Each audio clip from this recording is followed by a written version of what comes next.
ഇവിടെ നമ്മുടെ മാധ്യമങ്ങൾ, പ്രത്യേകിച്ച് ദൃശ്യമാധ്യമങ്ങൾ, വലിയ തോതിലുള്ള വിമർശനങ്ങൾ നേരിടുന്നൊരു ഘട്ടമാണ്. അതിൽ മാധ്യമങ്ങളുടെ റേറ്റ്, TRP വർദ്ധിപ്പിക്കുന്നതിന് വേണ്ടി എന്തും ചെയ്യാം എന്ന രീതിയിലുള്ള സമീപനം ചിലരൊക്കെ സ്വീകരിക്കുന്നു. ഇതിൻ്റെ ഭാഗമായി സ്വന്തം വിശ്വാസ്യത തന്നെ അപകടത്തിലാക്കുകയാണ്. വിശ്വാസം നഷ്ടപ്പെട്ടാൽ എല്ലാം നഷ്ടപ്പെട്ടു എന്നതാണ് കാണേണ്ട ഒരു വസ്തുത. നഷ്ടപ്പെട്ട വിശ്വാസ്യത വീണ്ടെടുക്കൽ അങ്ങേയറ്റം പ്രയാസമുള്ള കാര്യമാണ്. അതുകൊണ്ട് വിശ്വാസ്യത നഷ്ടപ്പെടാതിരിക്കുക എന്നത് ഏറ്റവും പ്രധാനമാണ്. റേറ്റിംഗ് നല്ലതാവണമെന്നതിൽ വ്യത്യസ്തയുണ്ടാവില്ല. പക്ഷേ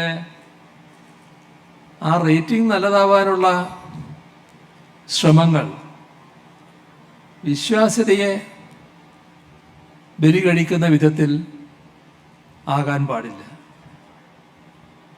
ജനങ്ങളെ അപകടങ്ങൾക്ക് വിട്ടുകൊടുക്കുന്ന നിലയിലുമാകരുത്. അതേസമയം വിശ്വാസ്യതയെ ബാധിച്ചാലോ എന്ന ആശങ്കയിൽ റേറ്റിംഗ് ഉയർത്താനുള്ള ശ്രമങ്ങളിൽ ഏർപ്പെടാതെ ഇരിക്കുകയും പാടില്ല. ഇവ രണ്ടും തമ്മിലുള്ള ഒരു ബാലൻസ് കണ്ടെത്തുക എന്നത് പ്രധാനമാണ്. അപ്പോൾ മാത്രമേ മെച്ചപ്പെട്ട നിലയിൽ പോകാൻ കഴിയുകയുള്ളൂ.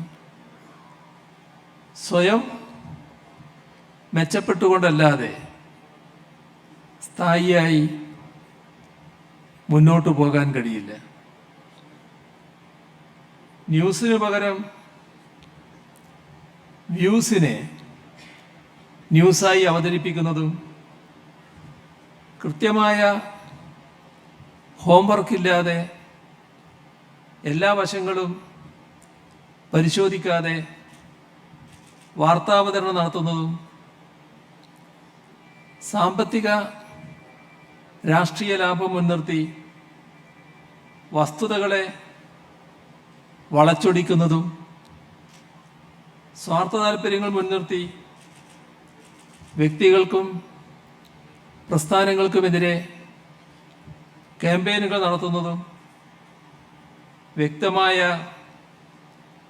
രീതിശാസ്ത്രം പാലിക്കാതെ സർവേകൾ നടത്തുന്നതുമൊക്കെ ഇന്നത്തെ കാലത്ത് മാധ്യമങ്ങളുടെ വിശ്വാസ്യതയെ പ്രതികൂലമായി ബാധിക്കുന്നുണ്ട്.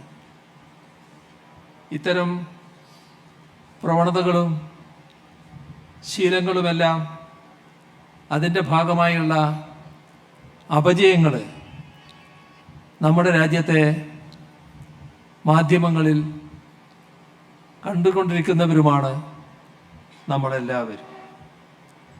ഇത്തരമൊരു പൊതു പശ്ചാത്തലത്തിൽ വലിയ കേടില്ലാതെ നിലനിന്നു പോകാൻ, അഭിമാനകരമായി വളർച്ച നേടാൻ കൈരളിക്ക് കഴിഞ്ഞു എന്നതാണ് പ്രത്യേകത.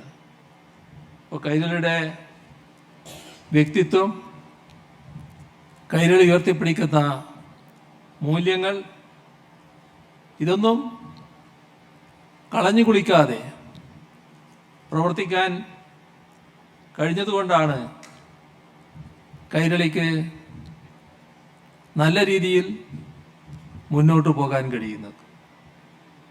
ചില ഘട്ടത്തിൽ ചിലര് പേരെടുത്ത് പറഞ്ഞ് കൈരളിയെ വിലക്കിയിട്ടുണ്ടാകാം. ചോദ്യങ്ങൾ ചോദിക്കുമ്പോൾ ഓ കൈരളിയിൽ നിന്നാണോ, മറുപടിയില്ല എന്ന് ചിലപ്പോൾ ചിലർ പറഞ്ഞിട്ടുണ്ടാകാം. ക്ഷണിച്ചു വരുത്തിയിട്ട് അകത്ത് വേണ്ട, നിങ്ങൾ പുറത്തു പോയിക്കോ എന്ന് ചില ഘട്ടത്തിൽ നിങ്ങളോട് ചിലർ പറഞ്ഞിട്ടുണ്ടാകാം. പക്ഷേ ഇതുകൊണ്ടൊന്നും കൈരളി തളർന്നില്ല എന്നത് തന്നെയാണ് കാണാൻ നമുക്ക് കഴിയുന്നത്. ആ ധീരമായ പാരമ്പര്യം വരും കാലങ്ങളിലും നിങ്ങൾക്ക് അതേ രീതിയിൽ തുറന്നു പോകാൻ കഴിയണം എന്ന് മാത്രമാണ് ഈ ഘട്ടത്തിൽ ഓർമ്മിപ്പിക്കാനുള്ളത്.